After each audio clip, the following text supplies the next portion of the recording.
Shalom, Assalamualaikum, Om Swastiastu, Namo Buddhaya, Salam Kebajikan.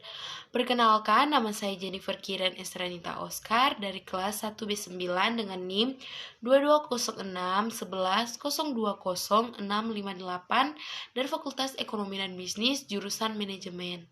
Tugas ujian tengah semester, mata kuliah pengantar manajemen dari dosen pengampu Dr. Imelda Welin Juliana Ogi, Sarjana Ekonomi Magister Manajemen. Berikut ini saya akan membahas materi tentang pengambilan keputusan dalam organisasi. Bab 1. Pendahuluan. Kehidupan seorang pemimpin dipenuhi dengan serangkaian pembuatan keputusan untuk memecahkan suatu masalah yang dihadapi dalam lembaga organisasinya. Seorang pemimpin harus membuat keputusan atau tindakan apa yang seharusnya diambil atau paling tidak menugaskan orang lain untuk memutuskan. Kegiatan-kegiatan pelaksanaan hasil keputusan tersebut biasanya dipimpin oleh pimpinan dan dilaksanakan oleh anggota-anggota lain. Berikutnya, pembuatan keputusan adalah bagian kunci kegiatan seorang pemimpin. Kegiatan ini memainkan peran penting, terutama bila seorang pemimpin melakukan fungsi perencanaan. Perencanaan menyangkut keputusan-keputusan yang sangat penting dan jangka panjang yang dapat dibuat oleh seorang pemimpin. Dalam proses perencanaan, pemimpin hendaknya memutuskan tujuan-tujuan organisasi yang akan dicapai, sumber daya yang akan digunakan, dan siapa yang akan melakukan tugas tersebut. Berikutnya, di dalam sebuah organisasi, tentunya setiap individu memiliki perilaku yang berbeda-beda. Dalam pengambilan keputusan itu sendiri juga sangat berkaitan dengan yang namanya persepsi. Persepsi seseorang juga sangat penting dalam merumuskan perencanaan pengambilan keputusan. Pentingnya bagi kita memahami persepsi dan pengambilan keputusan individu dan pengaruhnya terhadap sebuah keputusan yang dicapai. Jika kita ingin memahami perilaku organisasi kita, maka seharusnya kita harus memahami perbedaan persepsi dan kepribadian dari individu-individu yang ada di dalam organisasi. Karena di dalam organisasi memiliki kepribadian yang berbeda-beda dan kepentingan yang berbeda pula. Oleh karena itu, pembahasan persepsi dan pengambilan keputusan sangat penting dalam upaya mencapai keputusan yang diinginkan. Berikutnya, bab 2, pembahasan tipe pengambilan keputusan. Tipe pengambilan keputusan decision making adalah tindakan manajemen dalam pemilihan alternatif untuk mencapai sasaran.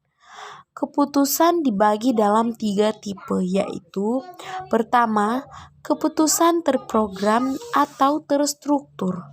Kedua, keputusan setengah terprogram atau setengah terstruktur. Ketiga, Keputusan tidak terprogram atau tidak terstruktur. Di sini kami memakai tipe keputusan terprogram karena menurut kami ini cocok dengan judul pembahasan kami, yaitu pengambilan keputusan dalam organisasi. Berikutnya, proses pengambilan keputusan. Kata proses pada dasarnya berkaitan dengan urutan langkah yang mengarah pada hasil tertentu. Sehingga di dalam proses pengambilan keputusan tidak akan terlepas dari pertama, intelijensi penyelidikan, yaitu pencarian kondisi yang memerlukan keputusan. 2. Desain rancangan, yaitu dengan pengembangan dan analisis terhadap berbagai kemungkinan tindakan. 3. Choice pemilihan, yaitu yang berkenan dengan pemilihan tindakan yang sesungguhnya. Berikutnya, gaya pengambilan keputusan. Gaya kepemimpinan dan gaya hidup adalah dua di antara contoh gaya yang mempengaruhi di dalam mengambil keputusan. Seperti halnya gaya perilaku kepemimpinan yang ditampilkan oleh seseorang di dalam melakukan pengambilan keputusan pun bermacam-macam. Menurut Carl Jung 1923, seorang psikolog telah mengidentifikasi 4 fungsi dalam kaitannya dengan pengambilan keputusan, yaitu 1.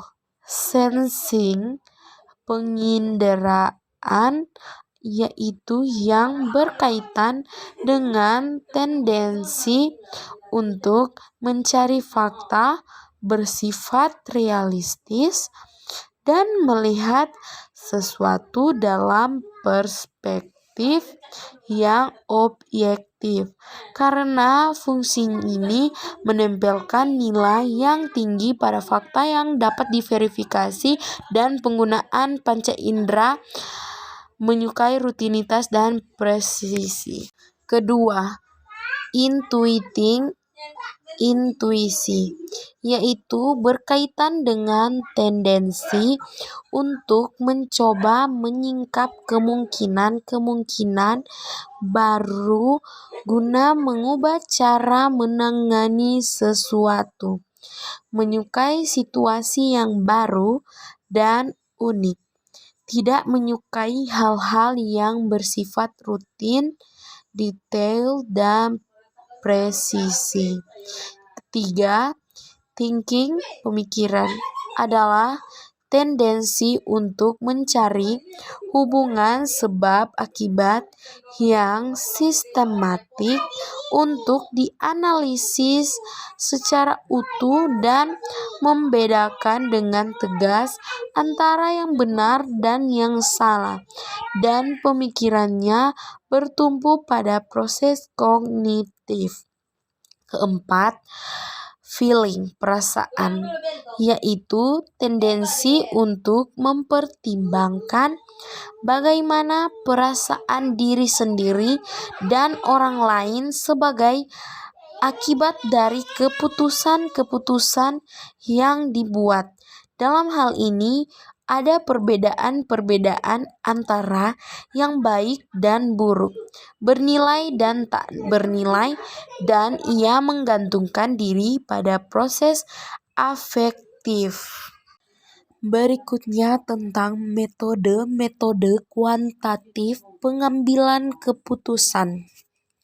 Metode kuantitatif mendasarkan keputusan pada penilaian objektif yang didasarkan pada model matematika yang dibuat. Umumnya, metode pendekatan kuantitatif dalam pengambilan keputusan yang menggunakan model-model matematika. Matematika sudah ditemukan oleh manusia ribuan tahun yang lalu dan telah banyak digunakan dalam banyak aplikasi. Untuk kasus yang lebih kompleks, tentu saja dibutuhkan model matematika yang lebih rumit. Berikutnya tentang kreativitas dalam pengambilan keputusan.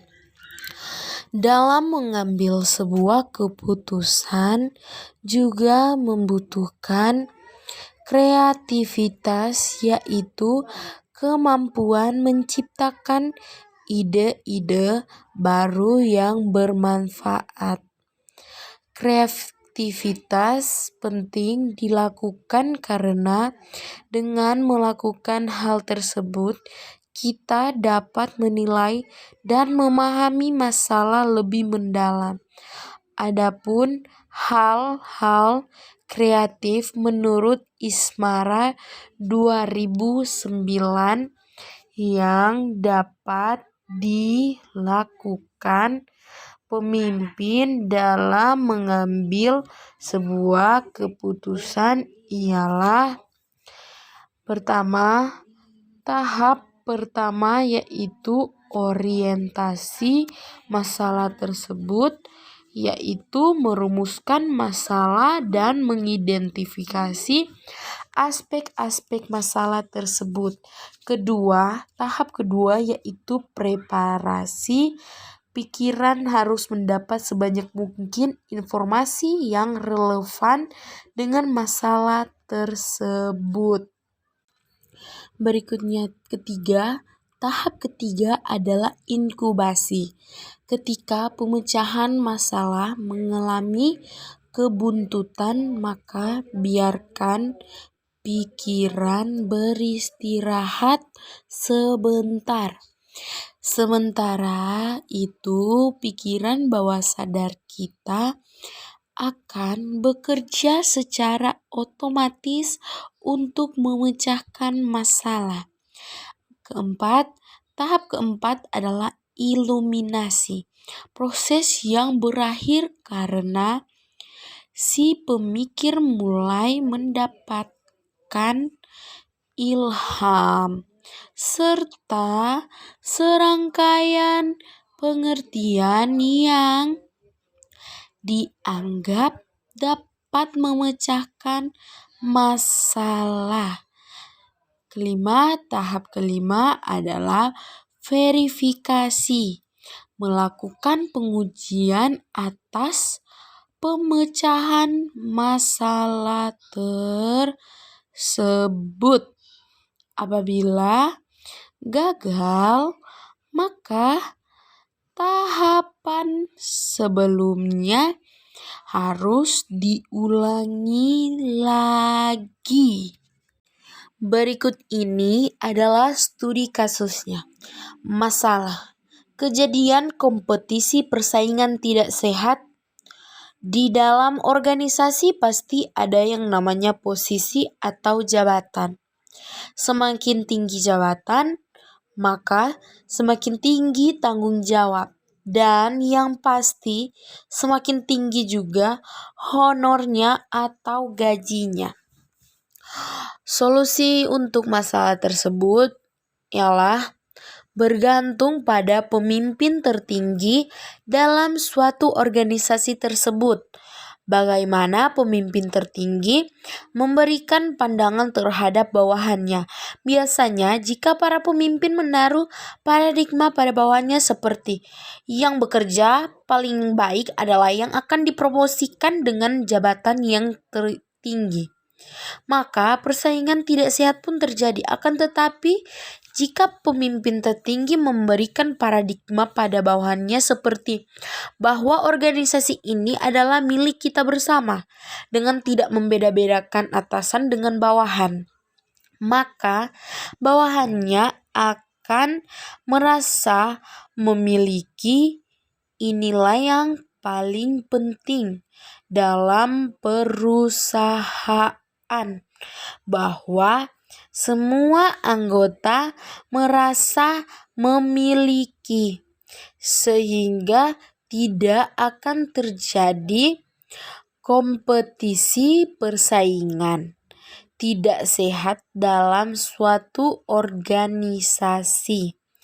Sehingga yang akan tertanam di dalam pikiran bawahannya adalah dia merasa seperti memiliki keluarga baru di dalam organisasi tersebut.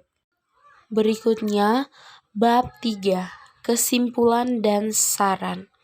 Kesimpulan. Dalam mengambil sebuah keputusan, tentunya pemimpin sebagai leader kelompok harus mampu mempunyai ide-ide kreatif dalam mengambil suatu permasalahan. Ide yang disampaikan pun harus berdasarkan keputusan yang rasional.